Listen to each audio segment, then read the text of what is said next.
اور ان کے قوم کو عمل کرنا چاہیے، وہ تو گزر گئے۔ یہ بتا کر امت محمدیہ کو کہا تمہیں ان باتوں پر عمل کرنے چاہیے کہ اگر کوئی شخص غریب کمزور ہونے کی بنیاد پر انہیں اپنے پاس نہ اٹھایا جائے، نہ بیٹھایا جائے، ان کے ساتھ چھوڑ دیا جائے تو یہ عذاب الہی کا باعث ہے۔ یہ نصیحت ہو رہی ہے۔ نوح علیہ السلام نے کہا کہ اگر میں نے ان کو اپنے پاس سے نکال دیا یا ان کے ساتھ اٹھنا بیٹھنا چھوڑ دیا تمہارے مطالبے کے مطابق، تو پھر کوئی بچا نہیں سکتا، کوئی مدد نہیں کر سکتا اللہ کے مقابلے میں میری، یعنی مجھے اللہ کے عذاب سے کوئی بچا نہیں سکتا۔ اللہ سبحانہ و تعالیٰ کی غضب الہی سے مجھ کو کوئی بچا نہیں سکتا، عذاب آنا طے ہے مجھ پر۔ نوح علیہ السلام کس جرم کی بات کر رہے ہیں؟ صرف اس جرم کی کہ اگر کوئی غریب ہے اور غریب ہونے کی بنیاد پر وہ ہمارے سامنے اٹھنے بیٹھنے کے لائق نہیں یہ سمجھتے ہو تو پھر عذاب سے دوچار ہونا طے ہے۔ کیا سماج میں ان کفار و مشرکین جنہوں نے نوح علیہ السلام سے مطالبہ کیا تھا وہی حال نہیں ہے؟ سماج میں ویسا ہی ہے، مسلمانوں میں ایسا ہے۔ یہی مطالبہ نبی صلی اللہ علیہ وسلم سے بھی مکہ کے کافروں نے کیا تھا، جو آپ کے ساتھ ایمان لائے ہوئے ہیں وہ ہمارے سامنے مقابلے میں کھڑے ہونے کے لائق نہیں ہے، ان کو ہٹا کر اپنے پاس سے نکال کر تب آنا ہمارے سامنے بات کرنے کے لیے۔ یہی تو مطالبہ کیا تھا، سیم مطالبہ محمد الرسول اللہ صلی اللہ علیہ وسلم سے مکہ کے کافر و مشرک نے کیا تھا۔ تو نوح علیہ السلام نے کیا؟ تو نوح علیہ السلام نے جواب دیا ایسا ہرگز نہیں کر سکتا، اگر میں نے ایسا کیا تو اللہ سبحانہ و تعالیٰ مجھ پر عذاب بھیج دے گا، غضب الہی اس میں بچ نہیں سکتا۔ افلا تذکرون، تمہیں بات سمجھ میں نہیں آتی، نصیحت حاصل نہیں کرتے۔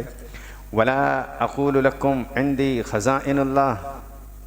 اور سنو میں تمہیں یہ بھی نہیں کہتا کہ میں اللہ سبحانہ و تعالیٰ کا خزانہ لیے ہوئے ہوں یا میرے پاس اللہ کا خزانہ موجود ہے ہم جسے چاہے بانٹ دیں، ایسا بھی نہیں۔ نبی صلی اللہ علیہ وسلم سے بھی کہلوایا، نوح علیہ السلام سے بھی کہلوایا کہ کسی بھی خزانے کا مالک اللہ نہیں ہے، اللہ کے علاوہ کوئی نہیں ہے، کسی بھی خزانے کا مالک اللہ کے علاوہ کوئی نہیں ہے، میں بھی نہیں ہوں۔ نبی کہہ رہے میں بھی نہیں ہوں، جسے چاہے روزے دے دوں جسے چاہے نہ دوں، یہ مالک میں نہیں ہوں۔ مگر ابھی تو انبیاء کرام چھوڑیے، ایک عام آدمی جسے شریعت کا پورا علم نہیں ہوتا ان کے پاس لوگ پہنچ جاتے ہیں کہ حضرت آپ ہی کچھ کہہ دیجئے تو ہمیں پورا ہمارا کاروبار چلنے لگ جائے، آپ کچھ لکھ دیجئے تو ہمارا مال ہو جائیں، دولت مند ہو جائیں، اور لکھ بھی دیتا لے جاؤ ایک ٹانگ دینا دولت ہی دولت ہوگی، جیسے لگتا ہے کہ خزانے کا پورا مالک ہے وہ، جسے چاہے دے رہا ہے، بانٹ رہا ہے۔ نبی کہہ رہے ہیں کہ ولا اقول لکم عندی خزائن اللہ، میں یہ کہاں کہہ رہا ہوں، میرے پاس یہ بات بھی نہیں ہے، میں یہ نہیں کہہ رہا ہوں، میں یہ بھی نہیں تمہیں سنایا ہوں کہ میں اللہ سبحانہ و تعالیٰ کا خزانہ رکھے ہوا ہوں، میرے پاس اللہ کا خزانہ ہے، اللہ نے مجھ کو خزانے کا مالک بنایا، ایسا نہیں۔ ولا اعلم الغیب، اور یہ بھی نہیں کہہ رہا ہوں کہ میں عالم الغیب ہوں، غیب کا بھی علم مجھ کو معلوم نہیں ہے، یہ نبی صلی اللہ علیہ وسلم سے بھی کہلوایا۔ اور ولا اقول انی ملک، اور میں یہ بھی نہیں کہہ رہا ہوں کہ میں فرشتہ ہوں، فرشتہ بھی نہیں ہوں، کوئی نبی فرشتہ نہیں تھے۔ فرشتہ کس سے پیدا کیے گئے؟ نور سے۔ فرشتہ اللہ سبحانہ و تعالیٰ نے قرآن میں ہی کہا ہے جنہوں کو اللہ نے آگ سے پیدا کیا، انسانوں کو مٹی سے پیدا کیا، اور فرشتوں کو نور سے پیدا کیا۔ نبی کہہ رہے ہیں نبی فرشتہ نہیں ہوتا، میں نبی ہوں فرشتہ نہیں ہوں، مگر آج مسلمان بضد ہے کہ نبی صلی اللہ علیہ وسلم تو نور تھے، نبی تو فرشتے ہوتے ہیں، نور تھے کیا مطلب؟ نور تو صرف ایک ہی مخلوق، نور سے اللہ نے ایک ہی مخلوق کو پیدا کیا، وہ ہے فرشتہ،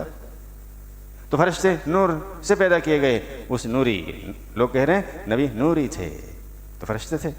اور یہاں اللہ تعالیٰ نے نبی سے کہلوایا نہیں کوئی نبی فرشتہ نہیں، نور نہیں ہوتا ہے، میں یہ بھی نہیں کہتا ہوں کہ میں نور سے ہوں، فرشتہ ہوں۔ ولا اقول للذین تزدری اعینکم لن یؤتیہم اللہ خیرا، اور میں یہ بھی کہاں کہہ رہا ہوں کہ اللہ سبحانہ و تعالیٰ اللہ رب العالمین تمہاری آنکھوں کے سامنے ہم جو بھی ہیں تم تو دیکھ ہی رہے ہو ہم کیا ہیں اور کیا نہیں ہیں، تمہارے آنکھوں کی دکھتا کے علاوہ ہم کچھ بتا رہے ہیں۔ لن یؤتیہم اللہ خیرن، یہ نہیں کہتا ہوں کہ جو لوگ معاشرے کے کمزور ہیں، جنہیں تم کمزور سمجھ رہے ہو، جنہیں تم حقیر سمجھ رہے ہو، وہ حقیر لوگ اللہ تعالیٰ کی طرف سے کوئی نعمت نہیں دی جائے گی، ایسا ہرگز نہیں کہہ رہا ہوں۔ کیا کہہ رہے ہیں؟ نبی علیہ السلام نے کہا کہ تم جنہیں حقیر سمجھ رہے ہو، یعنی میرے ساتھ جن کو تم کہہ رہے ہو کہ لائق نہیں ہے اس کو نکال کر آؤ، جن کے بارے میں کہہ رہے ہو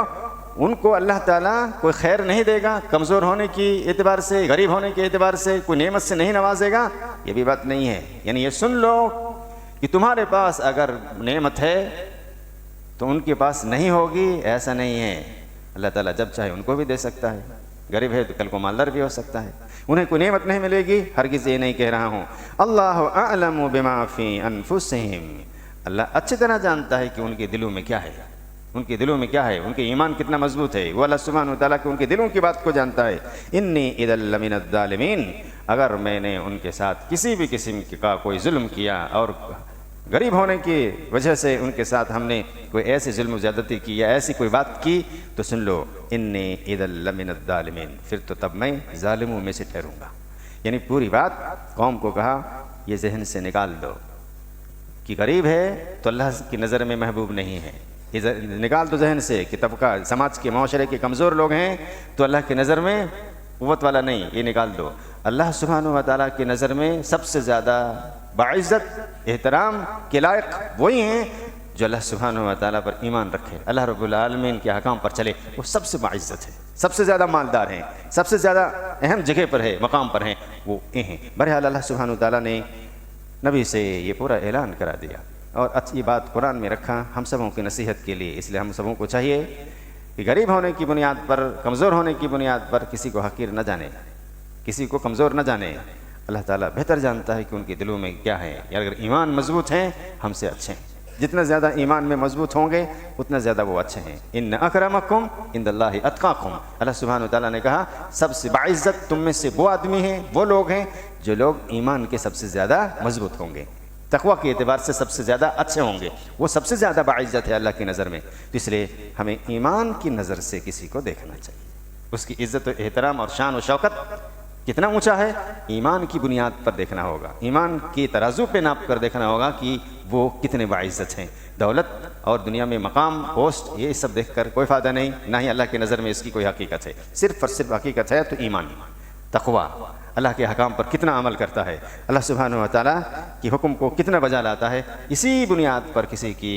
عزت اور کسی کا احترام اور کسی کا مقام ہو سکتا ہے۔ اللہ تعالیٰ ہم